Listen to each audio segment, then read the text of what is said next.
નમસ્કાર ગુજરાત, તમે જોઈ રહ્યા છો BTV ગુજરાતી. ગુજરાતના દરેક મહત્વના સમાચાર, ઝડપી અપડેટ અને વિશ્વસનીય માહિતી સાથે આજના વિડીયોમાં વાત કરીશું ગુજરાતના સૌથી મોટા અને મહત્વના સમાચારની.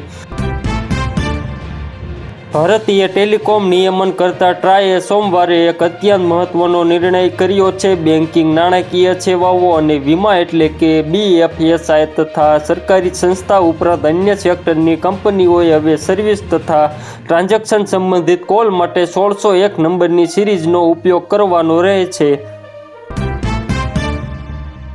કોલંબિયામાં 7.4ની તીવ્રતાના ભૂકંપથી અત્યાર સુધીમાં 132ના મોત, પત્તાની માફક ઢળી પડેલી ઇમારતોનો ઠેર ઠેર કાટમાળ.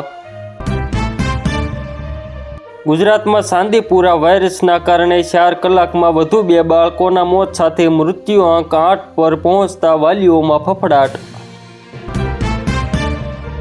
15મી ઓગસ્ટને ધ્યાને રાખીને દિલ્હી પોલીસ એક્શન અને એલર્ટ મોડમાં આવી ગઈ છે. સુરક્ષાને ધ્યાને રાખીને દિલ્હીમાં સાચો બંદોબસ્ત અને કડક સુરક્ષા વ્યવસ્થા જોવા મળી રહી છે.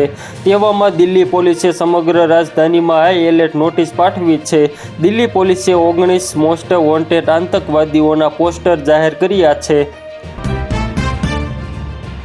વડોદરામાં દહેજ અને પ્લોટ માટે 2 લાખની માંગથી ત્રાછેલી પરિણીતાએ આપઘાત કર્યો, પતિ સહિત 3 સામે ગુનો.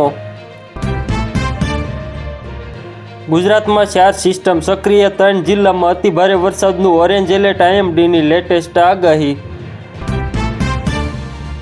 ભારતમાં નહીં સર્જાય ઈંધણનું સંકટ, 41 દેશોમાંથી ક્રૂડ અને 15 દેશોમાંથી LNGની ખરીદી શરૂ.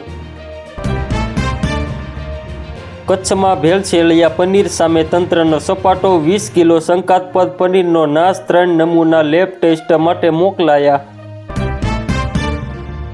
અમદાવાદ શહેરની આનંદ નિકેતન સ્કૂલમાં બાળકોને ભોજનમાં કાસ, પ્રાર્થના બંધ કરાય અને વિવાદિત પુસ્તકો. આનંદ નિકેતન સ્કૂલ વિવાદના વંટોળમાં, શાળાનું લાયસન્સ રદ કરવા માંગ. રાજ્યમાં 4 વાગ્યા સુધી 2 જિલ્લામાં અપાયું વરસાદનું રેડ એલર્ટ, મહીસાગર અને પંચમહાલમાં અતિભારે વરસાદ થવાની આગાહી. તો મિત્રો, આ હતા આજના મહત્વના સમાચાર. આવી જ તાજી અને ઝડપી માહિતી માટે BTV ગુજરાતીને સબસ્ક્રાઇબ કરો, વિડીયો લાઇક કરો અને શેર કરવાનું ભૂલશો નહીં. ફરી મળીશું એક નવા સમાચાર સાથે. ત્યાં સુધી જોડાયેલા રહો BTV ગુજરાતી સાથે. આભાર.